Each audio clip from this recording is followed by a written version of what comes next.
যে পারলে রাজনীতিতে আসেন, পারলে দল করে দেখান, এটা হইল?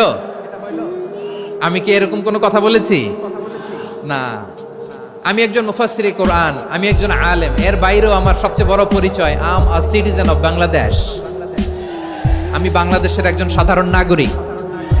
আমার দেশের যে কোনো সমস্যা, যে কোনো ইনকনসিস্টেন্সি, অসঙ্গতি নিয়ে মত প্রকাশের স্বাধীনতা আমার আছে না নাই?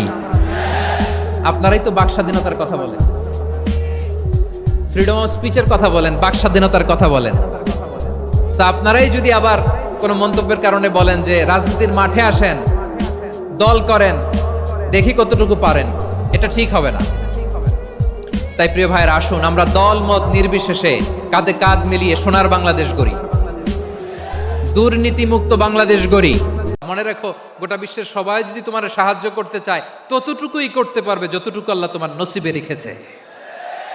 গোটা বিশ্ব যদি তোমার বিরুদ্ধে ষড়যন্ত্রে দাঁড়িয়ে যায়, ক্ষতি ততটুকু করতে পারবে যতটুকু তোমার জন্য বরাদ্দ আছে।